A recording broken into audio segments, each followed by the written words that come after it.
Hey students, this is chapter 4 of our Commonplaces book.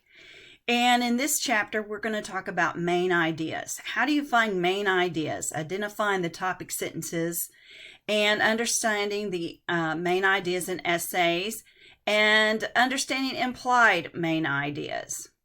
So you can read that first page if you would like, and let's go on to the next page. Identifying topic sentences and implied main ideas in paragraphs. So there are a lot of characteristics of a topic sentence. It expresses the main point, so something that continues to talk about the main point. In a paragraph, expresses the broadest idea. There may be 2 or 3 ideas, but what's the overarching? What's the broadest idea? Presents an idea that requires support. So maybe they introduce a word or a concept and they provide several, maybe several sentences or several ideas to support that. And is a statement, not a question. So it makes a point, so it cannot be questioned. And so they give you an example. Let's look at a paragraph and try to figure out the topic sentence, and you can go ahead and do that. And down through here, have I found the topic sentence? So these are questions you can ask yourself to identify if you have actually found the topic sentence. Identifying topic sentences, here is a good step to follow. Read the paragraph, identify its topic, then figure out what the writer's point about the topic is. Write a sentence that includes that topic sentence.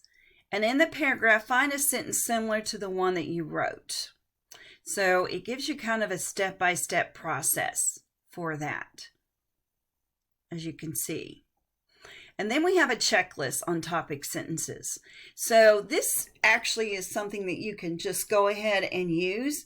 If you identify the topic of an essay, you can use this checklist always in everything that you write, just to make sure you have found the right topic sentence. So here's a nice practice, is consider topic sentences placement. Okay, what is the difference between a credit card and a debit card? So where's the placement? Where would we place that?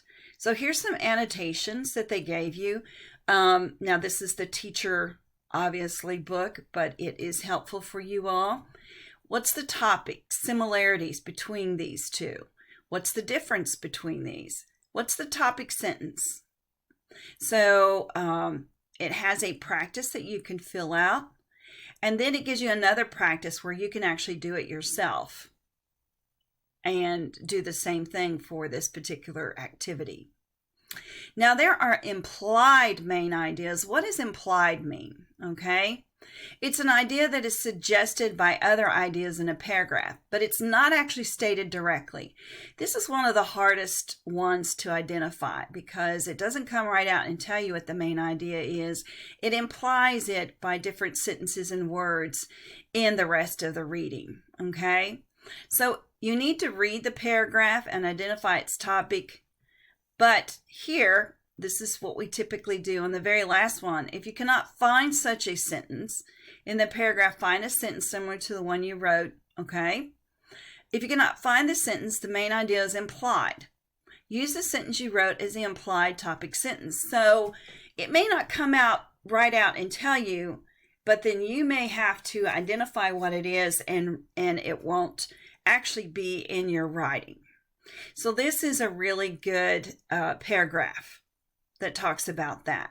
There's what we call clues to tell you what it might be about. So you can read the paragraph, identify the topic sentence, and now here is practice 2, using that credit card. Credit cards available to college students. Okay. And it gives you that practice 2. So let's go on up here to composing topic sentences for paragraphs. Composing a topic sentence is a little struggle sometimes. You need to write down your topic, write down the point you want to make about your topic, and then write a sentence that combines both your topic and your point. Okay? So navigation apps, what's the point? Everyone should know how to use them. So then you would write one type of app that everyone should learn how to use is a navigation app. So this is just a simplistic way of combining all of that and being able to write your topic sentence. Here's a practice 3 that you can use, and it reviews that information, and then it also has a practice 4, and it has 3 different paragraphs that you can use. We're going to be doing some of this in class in our week 5, but I wanted to kind of share this with you as well. Okay, so let's go on up here to identifying main ideas in an essay. So we have talked about this a little bit, but this is the type of essay that we need to write. It's called a 5-paragraph essay. We have the intro paragraph with our topics, thesis statement, and then we have our body paragraph that has 3 paragraphs, and each paragraph supports this idea, and then we have the conclusion. So this is called a 5-paragraph essay. That's what you want to try to write toward in any of your papers in college. There is a characteristic of a thesis statement, and you can read over that, as this is very important to kind of figure out what that thesis statement is to start. So how thesis statements relate to topic sentences. So they took this and used this in your 5-paragraph essay. Here's practice 5, which is a really good practice in trying to develop this idea. Identifying the thesis statement in an essay. Okay? Topic sentences and thesis statements express a main idea. Okay? They provide the topic and the writer's point about the topic.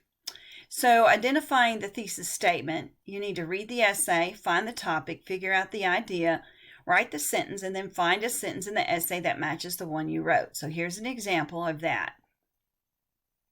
And then also it's followed up with a practice. There is an example of identifying an essay's thesis statement. So here is a nice example of why emotional intelligence matters and how you can use your annotation skills and try to identify this and the topic. And here it breaks it down just a little bit more about that. And a practice 7 as well. This is your practice 7 that you can review. Finding implied main ideas in essays. And that's why this one's a bit longer, is there's different methods that you can find. So topic sentence for paragraph 1. So even though your essay has a topic, each paragraph is going to have a topic sentence. So this is kind of important to review and understand. So you may read through this and look at the practice, because that would be helpful to do. Composing effective thesis statements. How do you do that? Thesis statements that are too narrow or too broad. So there are some thesis statements that do not identify what you're getting ready to read, and some are just too broad. Okay, so overly narrow thesis statements. So it gives you an example.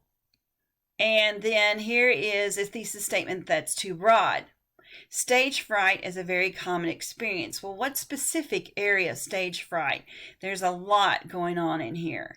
So here is a practice number 9 that kind of helps you work through some of this.